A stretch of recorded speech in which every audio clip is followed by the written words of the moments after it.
किसानों को मुद्दे से भटकाने के लिए एक बीजेपी की केंद्र सरकार की ये चाल है। इसकी जड़ें खोदने पे लगे हुए हैं। 22 में उत्तर प्रदेश से बीजेपी की जड़ें खोद देंगे। एक भी जड़ नहीं छोड़ेंगे, कोई तना भी नहीं छोड़ेंगे कि दोबारा कि मैं तो फकीर हूँ, झोला उठा के चल दूंगा। वो आज हमारी समझ में आया कि भाई ये झोला उठा के भर के ही चलेगा, लेकिन अब हम इसके झोले की भी तलाशी लेंगे, इसके कच्चे की भी तलाशी लेंगे, कहीं छुपा ना लिया हो। क्या हो ये तो अंजाम खुदा जाने, लेकिन हम हाथ नहीं छोड़ेंगे कि हम जब तक हमारे तन में खून है, एक भी हमारे सांस है, जब तक देश को बचाने की लड़ाई लड़ेंगे। तो संबित पात्रा जो है वो भाड़े के टट्टू हैं, जैसे उन्हें बुलाया जाता है वैसे ही वो बोलते हैं। हम भी जेल भरो आंदोलन चलाएंगे।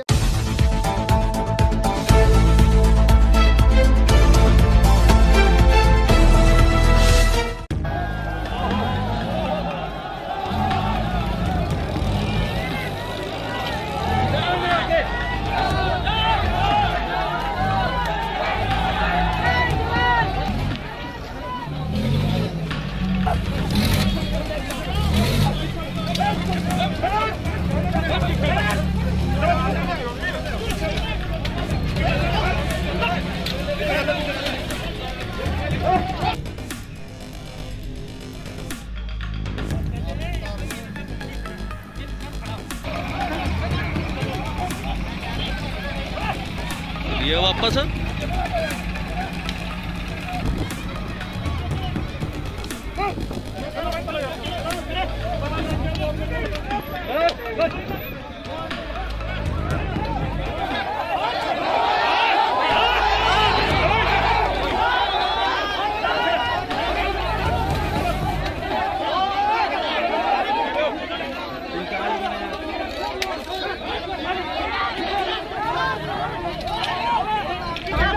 नमस्कार, मैं जुनेद अंसारी और आप देख रहे हैं एमजे खबर। और बात करेंगे अब किसानों के ऊपर एक और आरोप लगने लगे हैं कि किसान जो अब हिंसा भड़का रहे हैं। जैसे कि हरियाणा में जिस तरीके से परसों जो विधायकों को घेरा गया था, उसके बाद किसानों की गिरफ्तारी हुई और वो गिरफ्तारी यहाँ तक पहुँच गई कि अब राकेश टिकैत को आके कहना पड़ा कि अगर हरियाणा पुलिस किसानों को नहीं छोड़ती है तो अब वो खुद अपनी गिरफ्तारी देंगे। और कई जो है लोगों ने, भारतीय जनता पार्टी के नेताओं ने आरोप भी लगाए हैं कि क्या अब हम घर से सब्जी खरीदने ना निकलें। तो हमारे साथ सरदार जी, क्या नाम है सरदार जी आपका? निरपजीत सिंह, ब्लॉक महासचिव भारतीय किसान यूनियन बिलासपुर से हैं जी। सरदार जी, अब आरोप लगने लगे हैं कि किसान अब हिंसा कर रहे हैं। किसान हिंसा नहीं करता है, किसान तो कभी चिट्ठी भी नहीं मारता, लेकिन किसानों को मुद्दे से भटकाने के लिए एक बीजेपी की केंद्र सरकार की ये चाल है।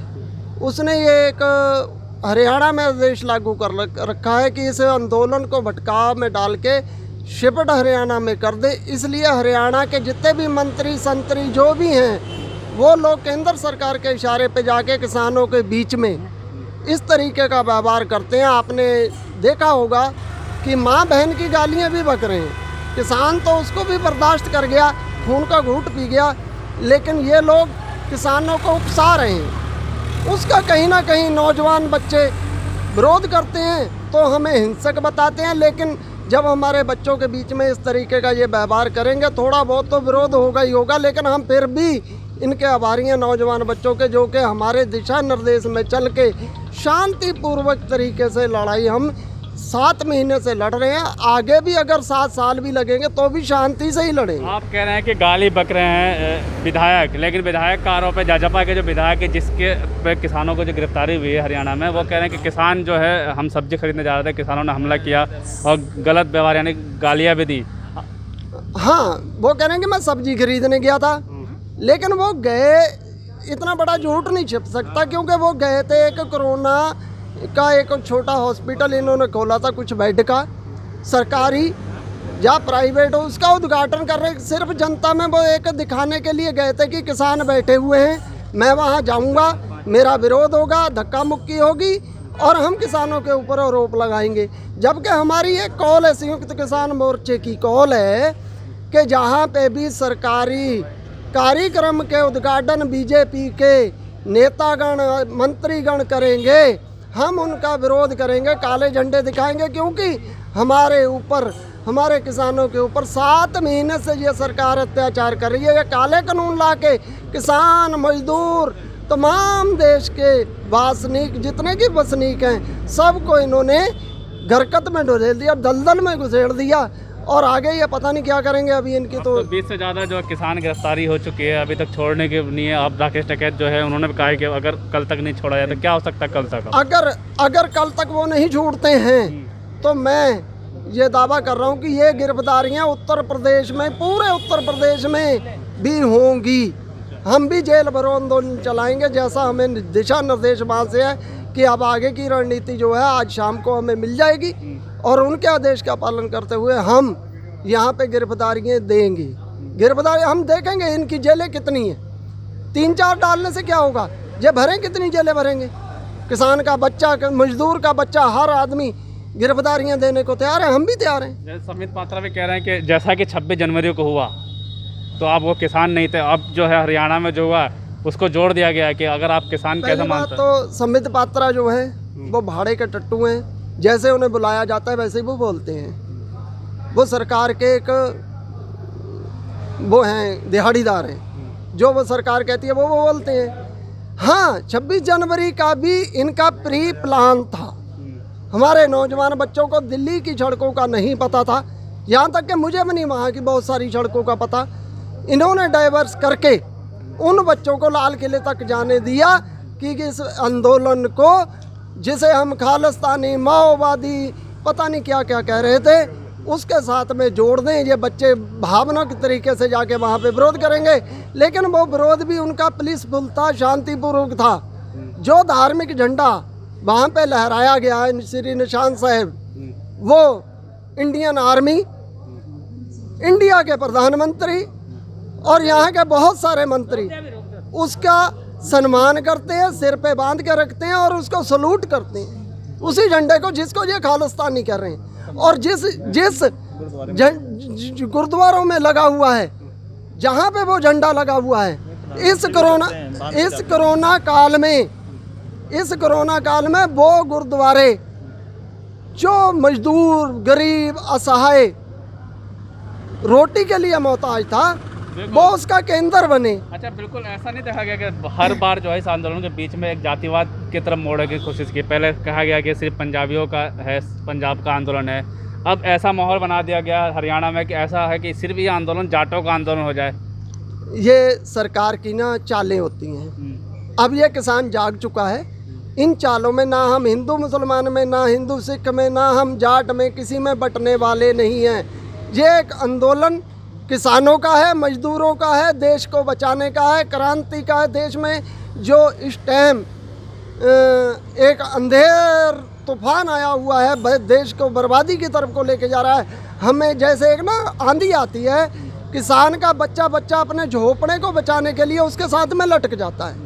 आज हम देश को बचाने के लिए, हमारे छोटे से लेके बड़ा तक, बुजुर्ग तक, अपने देश को बचाने के लिए साथ में लटके हुए हैं। चाहे मर जाएं, चाहे झोपड़े के साथ में उड़ जाएं, क्या हो ये तो अंजाम खुदा जाने, लेकिन हम हाथ नहीं छोड़ेंगे। क्यों? हम जब तक हमारे तन में खून है, एक भी हमारे सांस है, जब तक देश को बचाने की लड़ाई लड़ेंगे, बिकने नहीं देंगे, बर्बाद नहीं होने देंगे।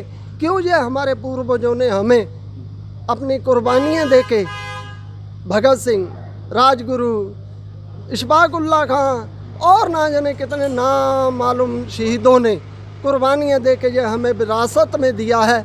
हम अपनी विरासत को संभाल के रखेंगे।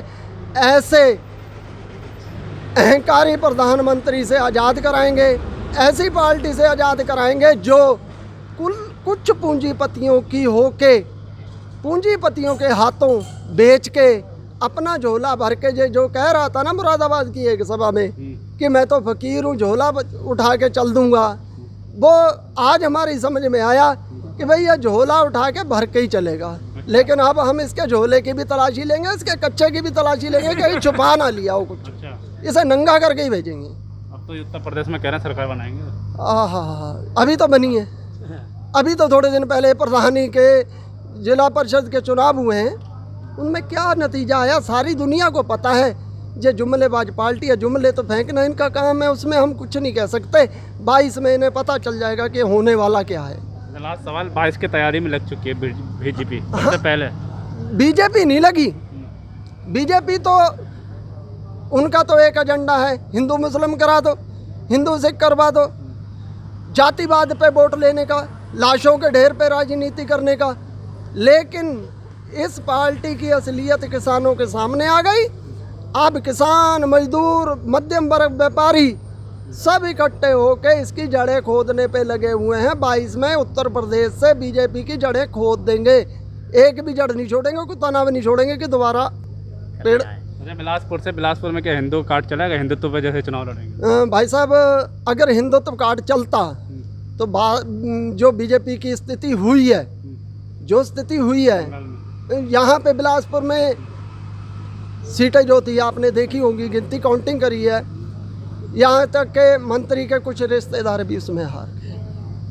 हाँ, वहाँ पे क्या वोटें नहीं दी होंगी? वहाँ पे हिंदू कार्ड नहीं चल सकता। अब हिंदू मुस्लिम वाली बात तो लोगों के समझ में आ गई, हमारे हिंदू भाइयों के समझ में भी आ गई, मुसलमान भाइयों, सरदारों के, सबके समझ में आ गई कि यह जातिवाद की राजनीति है।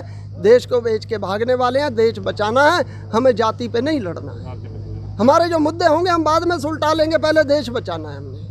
हमने किसानी बचानी है, हमने व्यापार बचाना है, हमने मजदूरी बचानी है। ये हमारा लक्ष्य है। इस लक्ष्य को ऊपर वाले की रहमत है, उसने भी ताकत दे रखी है, कोई बात नहीं। हाँ, एक चीज़ है, आंधी तूफान आते हैं, कोई बात नहीं, ये तो आते जाते रहते हैं, कभी आगे बढ़ गया, कभी पीछे हो गया, उससे कोई फ़र्क नहीं पड़ेगा। लेकिन अगर ये कम आंकने लगेंगे तो इनकी गलत फहमी होगी। हर बच्चे के, मजदूर के, व्यापारी के, हर आदमी के दिल में ज्वाला भड़की हुई है, वो इतनी बड़ी हो जाएगी कि इन्हें पता भी नहीं चलेगा कि हम गए किधर। भस्म कर देंगे, भस्म लोग। पर हम आतंकवादी नहीं हैं, हम हिंसावादी हैं। हम बिल्कुल शांतिपूर्वक तरीके से, हमारे साथ में कोई भी ऐसा व्यवहार जे ना करे, हम शांति से लड़ाई लड़ रहे हैं।